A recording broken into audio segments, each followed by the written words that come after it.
Thanks, Minnie. Okay, I think we can start, and if there's someone else who's joining, will be can fed us as we continue. Today's aim is I want us kind of go through some AI tools that can be used in your research work. Um, Largely, the tools we go through today will be focused more on gathering and synthesizing information. In future, I hope to kind of present other tools that you can use for drafting, drafting your work or kind of improving your work, improving your work through reviewing it using AI models. So for today, we'll just do a basic recap of what we covered last time, then go to a deep dive on these AI tools, and then have a basic have a conclusion. We won't. It won't take us long. Hopefully, this is less than an hour of a webinar. It will be quite fast, but I'll try to deep dive and kind of demonstrate how I use some of these tools in my work, in my day-to-day work. So I will demonstrate using two apps from Google. One is Gemini Chat app. The other one is Notebook LLM app. These apps are available to everyone who uses Google or who uses Android phones, and I think also they also have iPhone iPhone app, and of course you can always access these tools through your browser. So for recap, I think last time we covered different kind of apps that are available for people. Essentially, there are so many apps right now and so many companies that are developing kind of large language models and AI tools that you can use in your day-to-day work. But I highlighted the major kind of companies that are in the market: Gemini from Google, ChatGPT from OpenAI, Coin from I think Alibaba, DeepSeek from I don't remember the name of the company producing kind of providing the DeepSeek. We have Meta from, I think it's called Meta, but we used to call it Facebook or something like that. So these are some of the apps that we discussed last time, and we saw that these apps can be are quite general purpose and can be used for different kind of work. You can use it as a chat platforms where you kind of ask questions that they provide responses. You can use them for synthesizing information where you provide a PDF and you can ask questions from that PDF and all that. You can use them to even summarize information that you might have, that maybe you have a big document and you want kind of to get a high level information on what they call message of the document.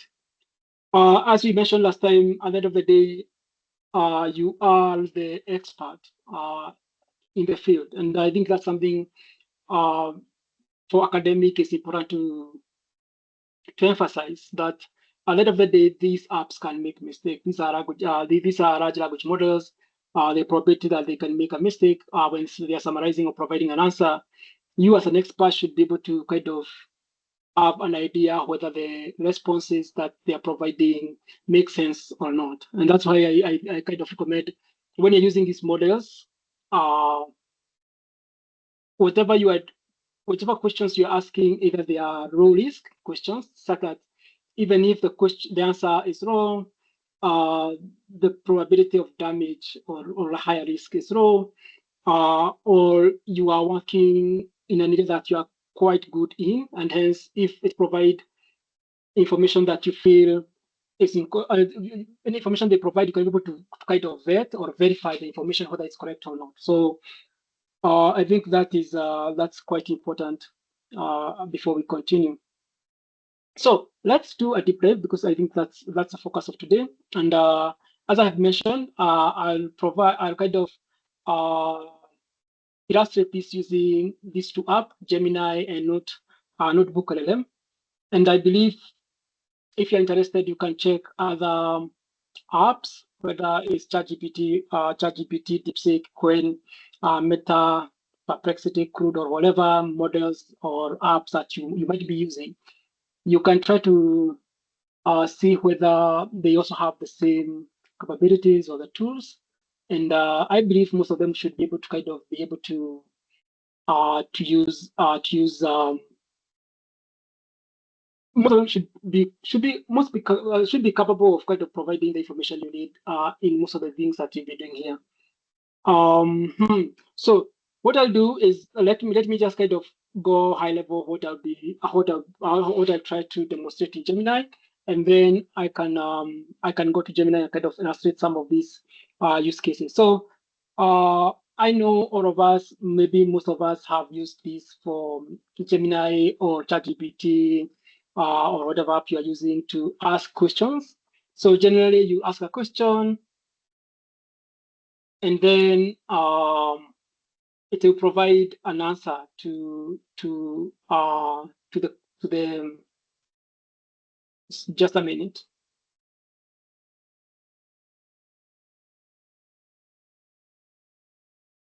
Generally, what you do, you'll ask a question and it's provide an answer to your question. I know a lot have been said about this, and one thing I want to kind of highlight, and I think we will go more deeper when we go to the item for James in Gemini, is that when you're asking a question, you need to kind of have a very good idea of your objective. So if you know what you want to get from the model, you are likely more to be more very specific on whatever you're asking. You are more likely to provide better context of whatever you're asking, and also possible to iterate and experiment if the response you get for your answer is not the one you are interested in. Then I'll kind of talk about a little how you add document to add more context on whatever you are doing. So especially if you're working, your research area is quite niche. It's always good idea if you have documents that you can provide to the model that can help it understand your area to kind of attach these documents. This is because these models are quite general. A lot of these models are general, so they are being trained on a large amount of data, and that data might not be the data that they have been trained on might not be very extensive in your area of research. So if you have some documents that you might be that can provide more context on whatever you're asking, you can add documents, and then we look at deep research. This is more a tool that can be used to produce longer reports about an area. And lastly, we look at GEMS. This is a kind of this is another tool that can be used to kind of provide more context to the question that you are trying to ask. So let's jump to Gemini. I'll use my Gemini app on the browser, but of course, if you are using, I think we have Gemini app for mobile phones and other notebooks and all that. Let me stop sharing these and share my.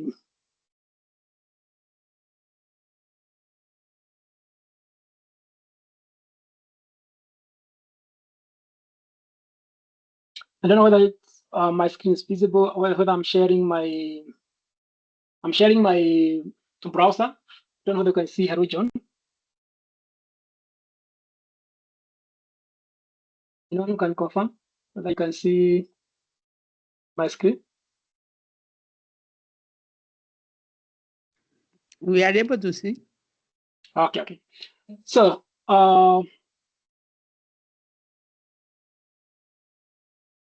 I've mentioned that I'll first of all look at question and answer, and here what I've mentioned is that you need to be very specific. So I work in trade, so I might be interested to know about trade policy, U.S. trade policy, and the impact on other countries. So I can ask, what's the likely impact of U.S. trade policies? Or let me be more specific. Instead of using trade policy, I can ask of tariff on other countries. When you think about this question, it's a good question, but you are not very specific. A good way to get more better answers will be to replace other countries with more specific regions.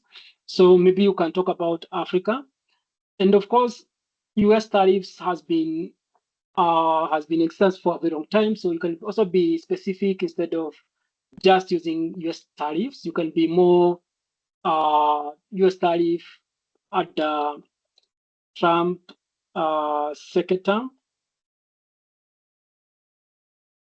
And of course, you can be more specific about Africa. What do you want to understand on Africa? Is it GDP? Is it trade or whatever you're interested in Africa's GDP? So this is a very specific question. You have been able to provide a lot of context that you want to understand. You want to get information for Trump's second term. And you can innovate, you can iterate or experiment with this question if it is not giving the answers that you're interested in. We can just wait a second, see what to provide. Provide a bunch of information that GDP will contract, widespread impact, varying tariff rates, vulnerable sectors, and all that. These all are answers, and they are quite good. But you can always kind of iterate or like go specifically for a certain area that might be of interest. So maybe you might be interested, how does this affect the implementation of Africa Continental Free Trade Area? This is a very big free trade area that Africa is trying to implement, but can be hard when you have partners that are kind of providing or imposing different taxes for different countries. This can pull countries apart and or kind of make it a bit harder for countries to agree on the tariffs they should be charging other countries. So you can be more specific and ask maybe implication on AFCFTA implementation.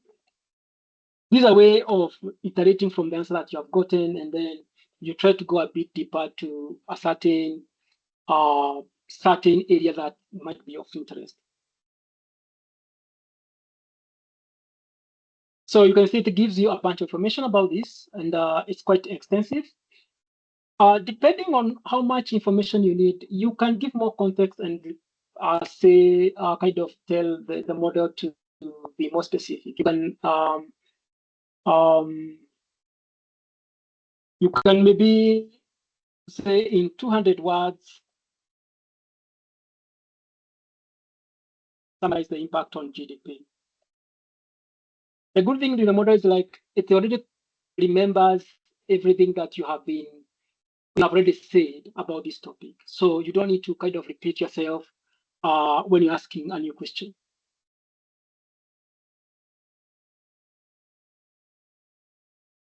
And there is a kind of high-level summary of the information that you're interested in. So whenever you're asking questions, the key principle is that be specific on whatever you're asking.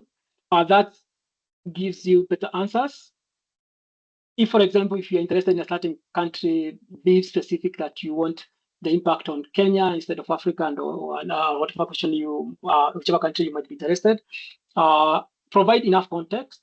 That implies that if you have information that might be helpful to the question, provide that information, and also iterate. Whenever you are not satisfied by a certain response, you can be able to iterate and experiment to see whether you can get better answers from the model. Want to pause for a minute and check whether there is any answer on that before I continue to the next part.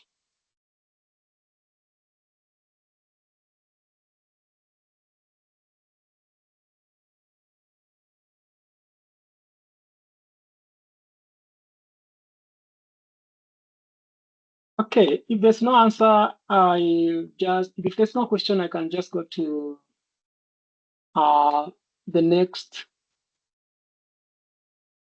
part. We'll be looking at document. How you add document to add more context on the to the question that you're asking. I'm trying to look for a document that's related to Africa content of free trade area, which I can add. Just give me a minute.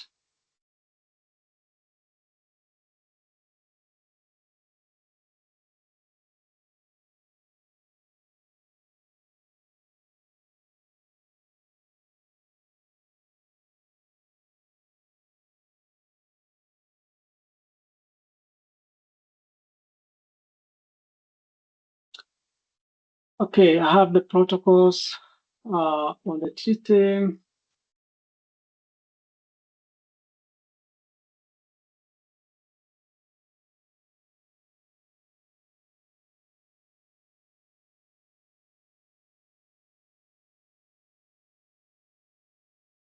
Okay, so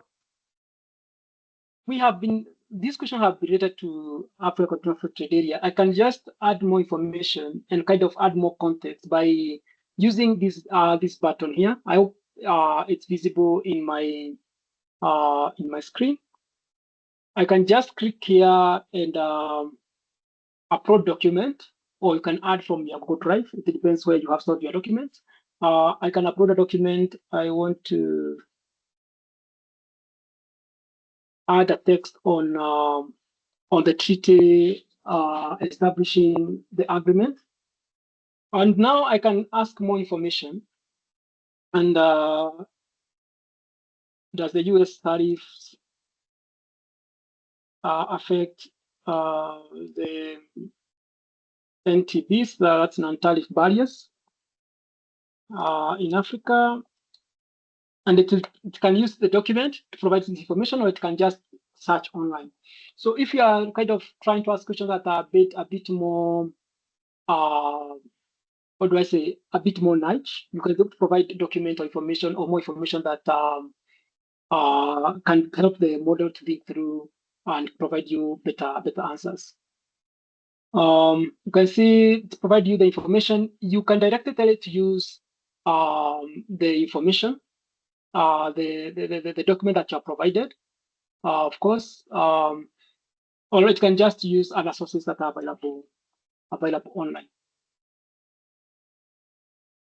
Okay, that's all when it comes to that. I think that's really very straightforward, and I think most of you are likely to have used some of these. I want to, in case there's no question, I want to go there to kind of go to deep dive. Deep dive,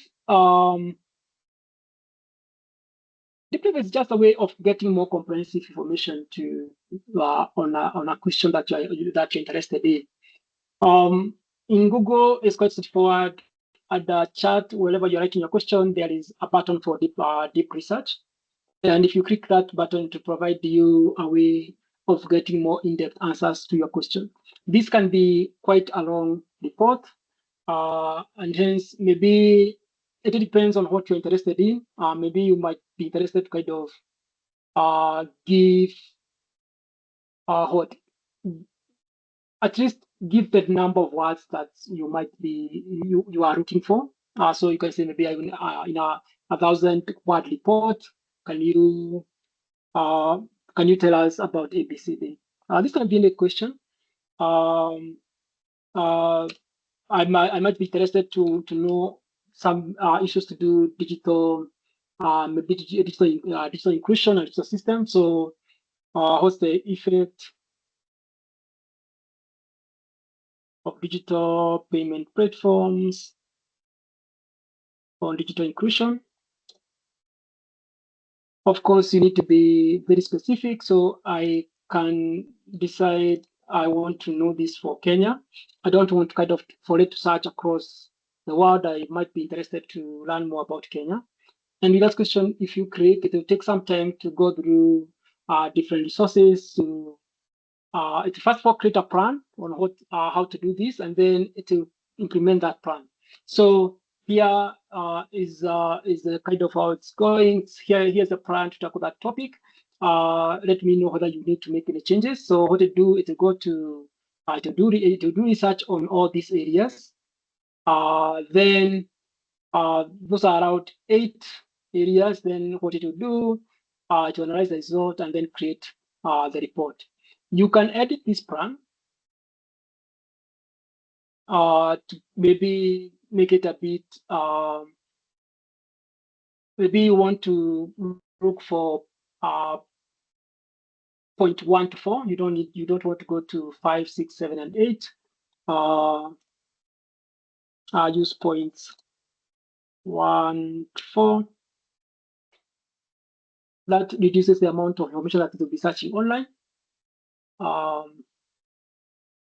you can see yesterday it had around 8 points. Now it's just going to go for 4 points and then to analyze the results. It can take a few seconds before it does this. Very fast.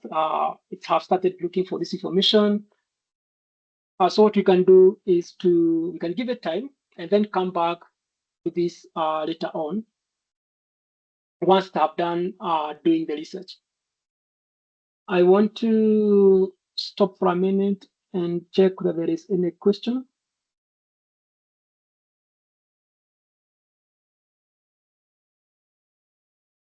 You can unmute yourself, or you can just kind of type your question in the chat, whichever option you find easier for you. So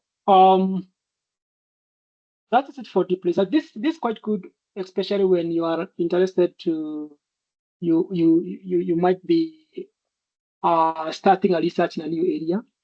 Of course, as I've mentioned, the information, it's upon you to verify the information that's provided to you, whether it's correct information, whether it's getting the right sources and all that.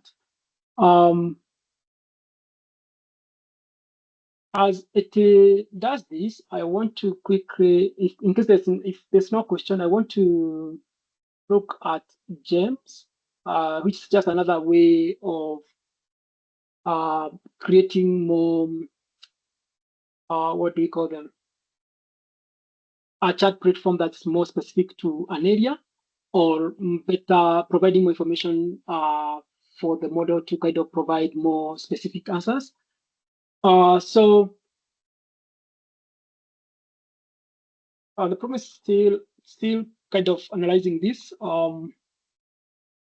Let's see whether it accepts to do this. So if you go at the Gemini and you click, you see an area that has a heading for gems, and they already created some gems for you, but you can go and be more specific, and you can just explore more gems, and that will give you a chance to create your own gems.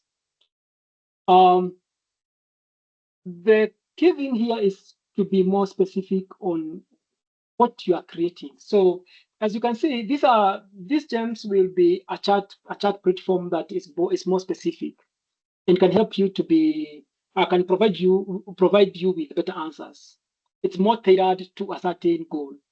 So you can, like, for example, Google here gives you a gem for running learning coach, and you can see it's more focused on learning. It will be helping you to learn, and you can see the kind of examples they're providing for you, what are by the numbers and all that. You can be able to create your own that's more specific to your area of interest. And I want to show that. So when you click create a gem, it will give you a chance to give a name. Maybe you want a public finance expert. The second part is to provide instruction. And here I want to pose a little to kind of go back to what to something I mentioned earlier about prompts and why it's important to provide specific prompts that are that have enough context and also that you can iterate or kind of improve over time. Let me stop sharing my screen for a minute and just share.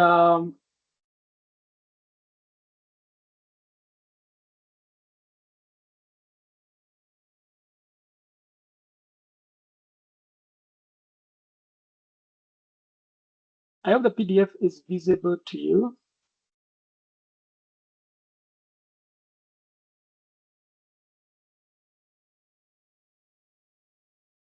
Okay, I have given a link there that provides more information on how to create effective prompts um, with the best practices there. So what I want to do is to give you an example of a prompt that was shared by Greg Brookman. Greg Brookman is one of the founders of OpenAI. Was one of the team that founded OpenAI, and he breaks down how a prompt should look like. Uh, this specific for OpenAI, but it's possible to customize it for other uses. So if you want to create a gem, maybe you are interested usually in public finance, trade, development economics, or whatever you're interested in, and you want to create a chat platform that's more focused on that. You can use this template to kind of modify it to kind of suit your needs. For him, a prompt should have at least kind of four parts. One, you have the goal. What's the goal of that chat platform you want kind of to create, that gem you want to create? Secondly, what should be the format of the information that the gem kind of returns to you? The response, how should the responses look like? Should it be 200 words paragraph? Should it be bullet point? How do you imagine that information should look like? Then you can provide some warning or some kind of information on things that the LLM should be careful about. Lastly, you can provide context. I think I have mentioned this. Context is usually quite important to this LLM to ensure that they're providing the information that you're interested in. So you can use this template to craft a gem that you can use for public finance, and so it's okay. You can start by. I hope you can now see my browser. What's the goal? Uh, you are a public finance expert. You're a public finance expert. You can provide maybe sometimes it's even better to say to kind of provide more information like you are a senior public finance expert with whatever number of experience that you think are enough for a person to have a good grasp of public finance in developing countries.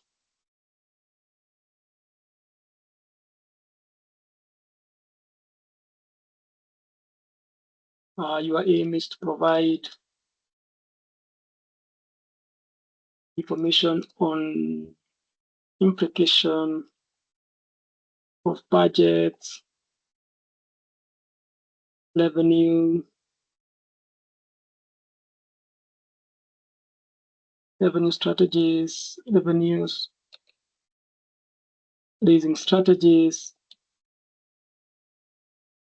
and debt on economic development. That's a good prompt. That's a good way to give the goal of the prompt. You can go provide more information. You provide information. You return. Um,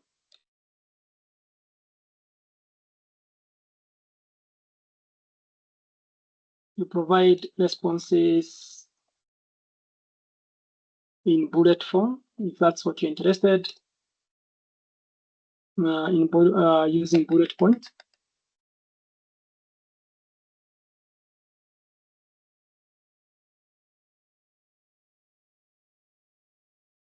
A warning, you can tell it to use your source of information should be should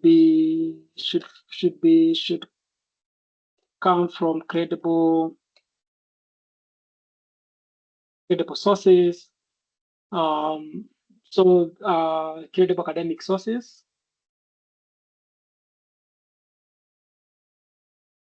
And you can provide the context that you're interested in.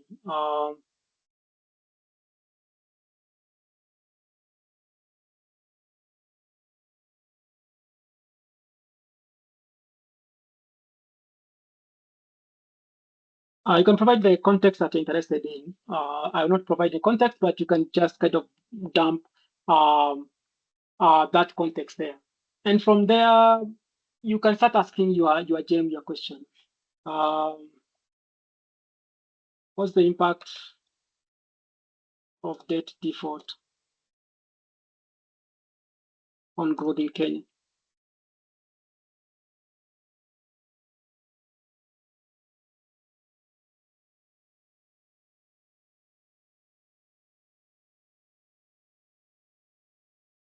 Now you have a more specific kind of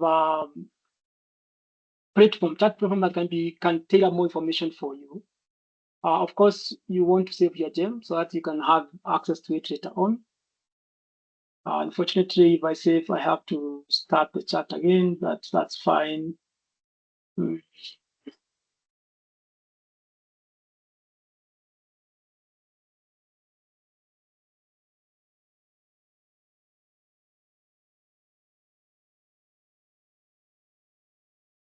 So this way you have a more refined chat platform to ask questions. You can see it's providing some good bullet point for you to kind of synthesize the information. So that is on gems. And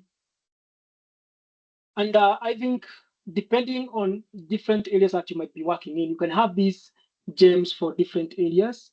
And I think for me, I find them very helpful whenever I'm interested in a certain kind of field. And I want to make sure that the AI to have enough context to answer the questions that I'm interested in.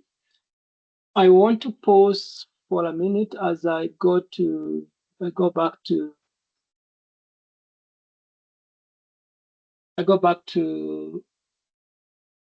I think the deep research and see whether it have finished. It has finished yet, yeah. Or it have finished. And I just want to check whether there's any question from what you have covered so far. I want us to change gear in the next 2-3 minutes.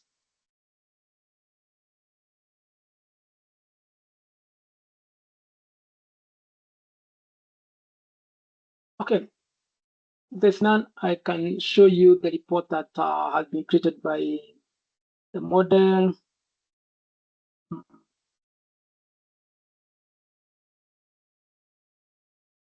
I hope you can see my browser. And now you can see that I have a very good report on digital payment platform and inclusion in Kenya. Can be quite long and have a lot of information. The key thing here is that it's upon you to verify that this information is correct, and also ensure that you vet these sources. You can see a lot of these sources are websites. Some are very good, reputable research organization like Poverty Action Lab, but others might be just websites that that can be found online.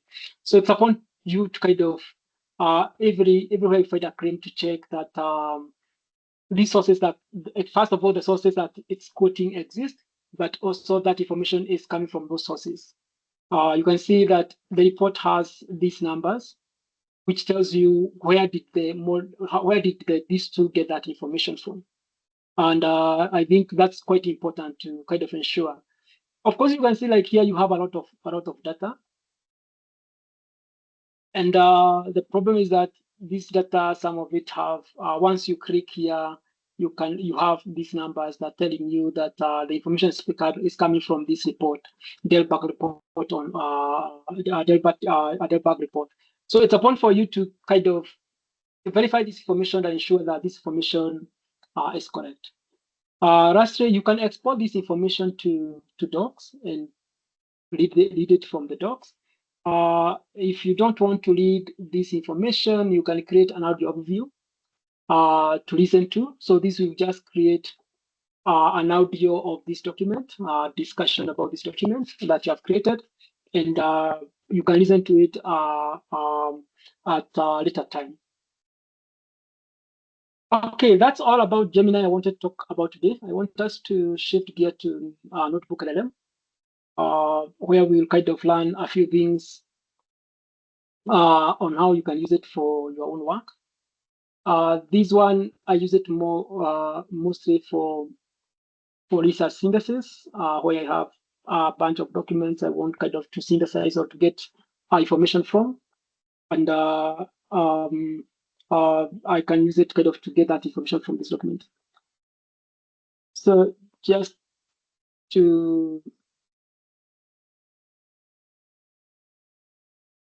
a minute as I share my screen. Kind of indicate high level of what we will do here. For this one, what you do is we look how you chat with documents, audio overview, mind maps, brief notes, study guide, and frequently asked questions, and then timeline. We'll go through each of these and kind of see how you can use it on your research. I'll go this very fast. I think we should be done in the next around 15 minutes. But of course, if you have any question, please feel free to stop me and ask a question.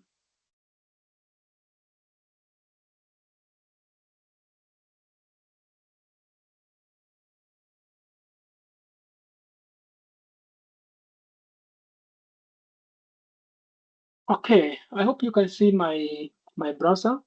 This is Notebook LLM.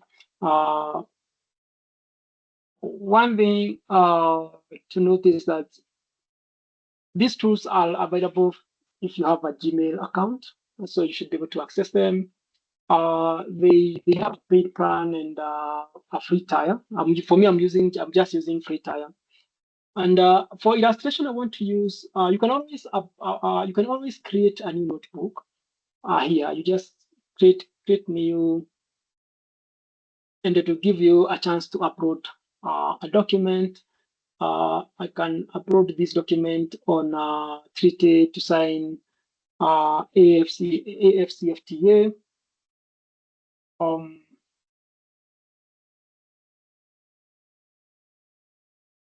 It's taking some time before it upload, but I've uploaded the document. Once it's upload document, you can start chatting by the document straight away.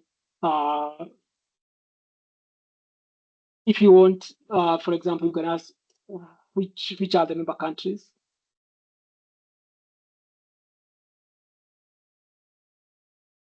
Of AFCFTA. This will go back to your document and kind of try to get this information.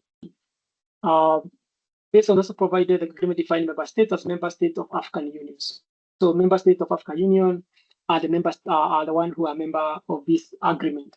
So it's quite straightforward. The information is getting from this document, and it's important that you can be able to get the sources of this information.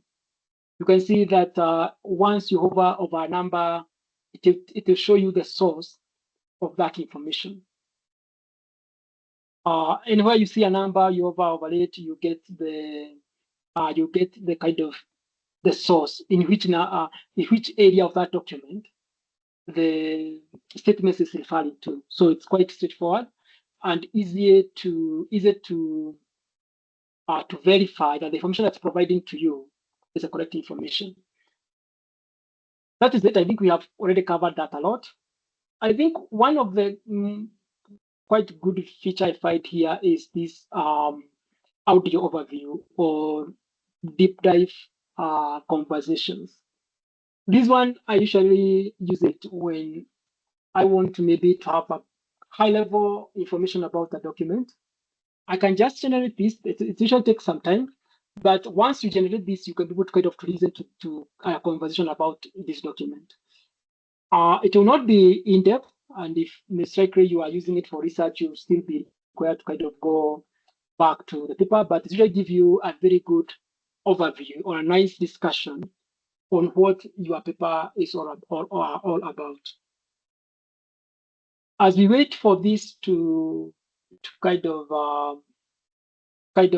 generate that audio overview, let me show you another feature that I think is whenever you are doing research and you have a core paper that you want to dive into, this mind map is I usually find it very helpful in the sense that I can use it to understand the concepts that are in the paper, the key concept, and that way I can be able to kind of understand how the structure in that paper are arranged, and maybe be able to use kind of understand these ideas better. So that's still generating this mind map. Maybe you can give it a few minutes, and we can hopefully to have generated.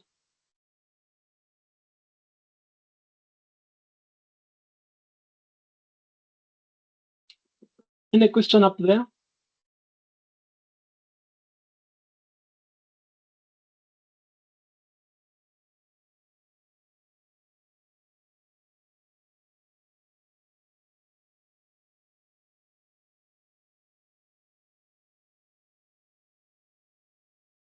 Uh-huh. Okay, the mind map is ready. I don't know whether it's possible you can see it. Anyone can confirm whether you can be able to see the mind map?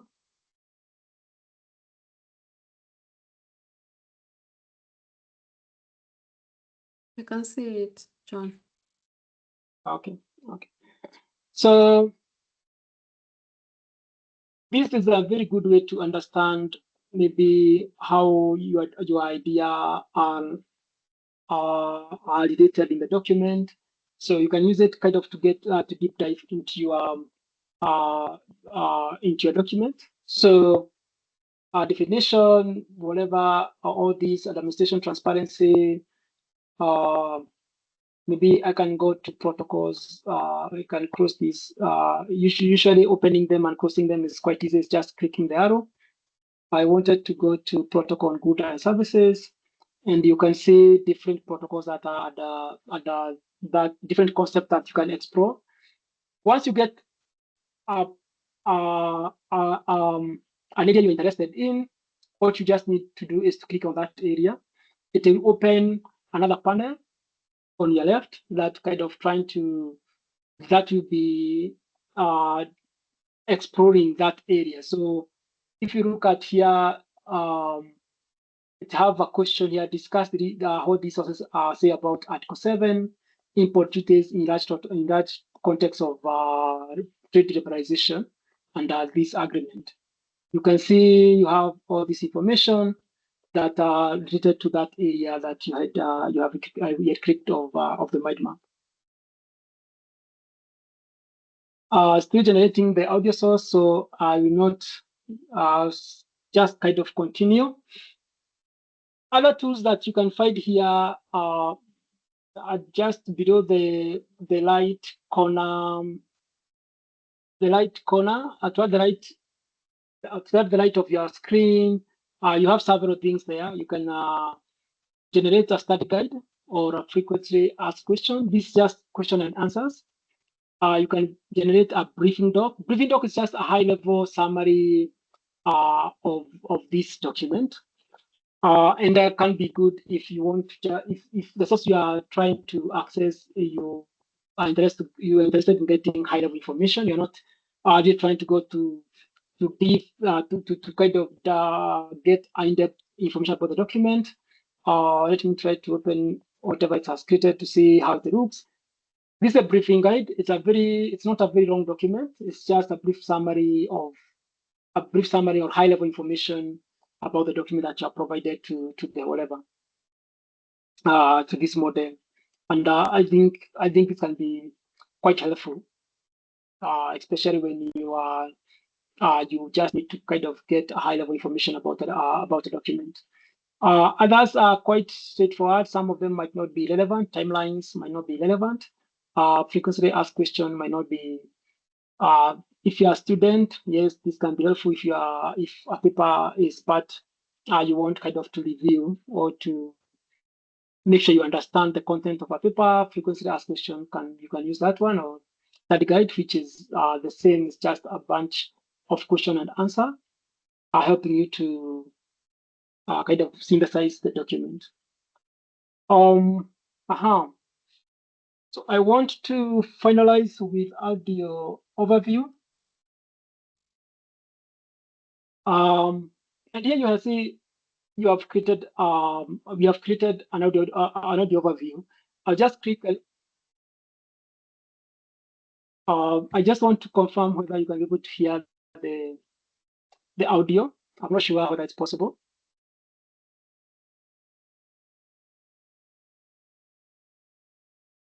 I hope you can hear the audio. But once you have this is a 24 minutes discussion on this paper, and as I mentioned, can be very good for you if you don't have the time, but you like to understand what the paper that you have uploaded is about. You can download. You can download this audio to your devices and listen at your own time. You can share with the rest. If you're working a team, you can share with the rest of the team or publicly, and people can be able to access the audio overview, and they can be able to listen to whatever the document is talking about. I'm not sure there is anything else that I was intending to cover. Something else that you can do is to use interactive mode. Interactive mode enables you to ask questions as the audio overview is continuing. Once you click interactive mode, what it will be doing is that every time you want to speak, the audio will pause. You ask your question, and the model will go through your question and provide you answers in audio format instead of text. That can be another way you can use this approach to synthesize or kind of to deep dive to whatever you are doing. Yes, I want to stop there and open the floor for any question that might be there about this.